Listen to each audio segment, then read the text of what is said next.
Di sebuah desa kecil, tepatnya di Teluk Lata, Jalan Dusun Simpang Baru, hiduplah seorang gadis yang berumur 18 tahun. Hidupnya dipenuhi perjuangan dan rintangan. Assalamualaikum warahmatullahi wabarakatuh. Perkenalkan, saya Amanda Rahmadani dengan NIM 2517246161. Saya merupakan mahasiswa baru IAIN Datul Lesmana Bengkalis. Saya memiliki ciri khas pada wajah yang tidak dimiliki banyak orang, yaitu mata sipit. Kata orang saya seperti orang Chinese, tetapi saya tidak percaya karena orang Chinese pada umumnya putih semua. Dan saya cuma putih di waktu kecil sebelum masuk SD.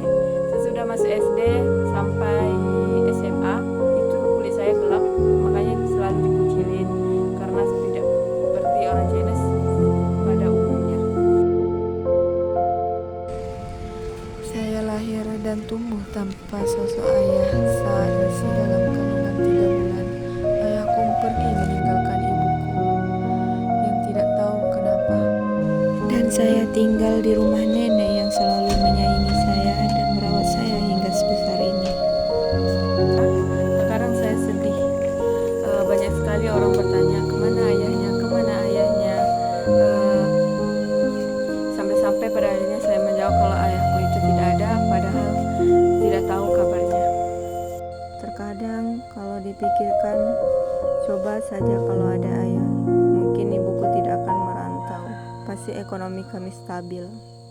Dan ibuku terpaksa merantau semenjak saya kelas 4 SD atau 3 SD, tidak salah. Sampai sekarang dia merantau dan cuman pulang 1 kali 1 tahun. Dan pernah Idul Fitri tidak pulang pas Corona. Rasanya sedih sekali tanpa ibu, tanpa ayah. Asal sekolah saya SD 55 Bengkalis.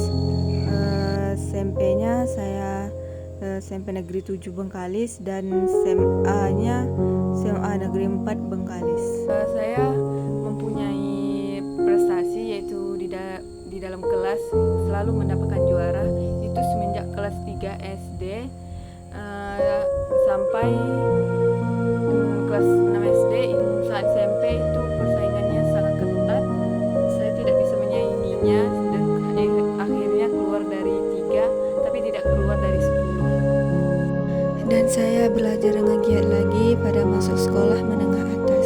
Apa yang saya usahakan akhirnya membuahkan hasil dan bisa memenuhi harapan ibu saya. Akhirnya saya memperoleh juara dari kelas 10 hingga lulus.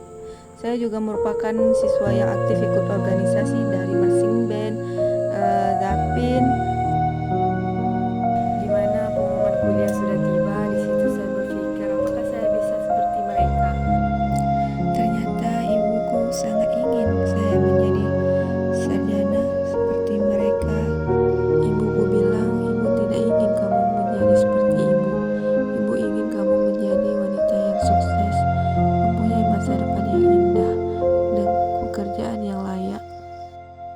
Menjelang masuk kuliah, saya mencoba mencari pekerjaan sampingan. Menjelang masuk kuliah, saya sempat bekerja untuk mendapatkan ilmu, yaitu bertenun. Itu pekerjaan yang sangat tidak mudah karena dengan benang-benang yang halus-halus itu ketika putus itu akan sulit menyambungnya kembali, apalagi itu kalau salah satu itu pasti salah semua. Dan dengan itu saya bisa mengambil ilmunya. Saya alhamdulillah paham dengan bertenun, tetapi belum fasih. Dan karena saya waktu itu juga dapat pekerjaan yaitu tukang dekor. Oke, saya berada di lokasi dekor. Ya, dekornya di orang Chinese. Terlebih pas masuk kuliah ada mendapatkan job dekor, saya mengambilnya tepat pada turun lapangannya itu jam masuk kuliahnya padat, pulang jam 10, pergi lagi ke tempat dekor dan masuk kampus lagi jam 12, pulang jam 2 dan pergi lagi ke tempat dekor hingga hampir maghrib pulang ke rumah. Itu pekerjaannya tuh mudah karena hanya tusuk bunga, tetapi bagi saya itu tidak mudah karena pada meletakkan barang ataupun mengambil barang yaitu dari lantai 3 yaitu gudang, itu bisa sampai 20 kali saya bolak-balik, itu sangat lelah.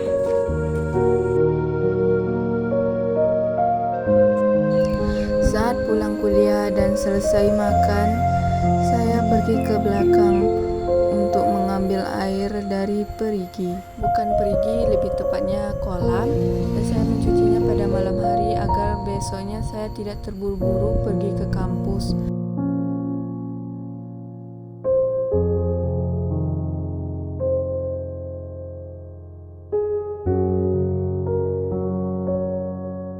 Di tempat saya itu jalannya sudah rusak.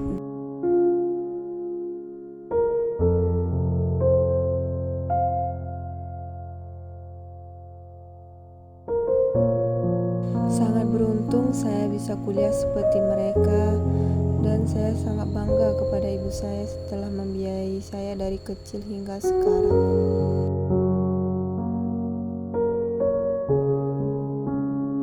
Dan pada saat kuliah saya mencoba mengurus KIPKA agar bisa meringankan beban ibu, dan berkat doa ibu, doa saya, dan saya selalu berusaha, akhirnya saya lolos mendapatkan KIPKA dan saya bisa meringankan beban ibu.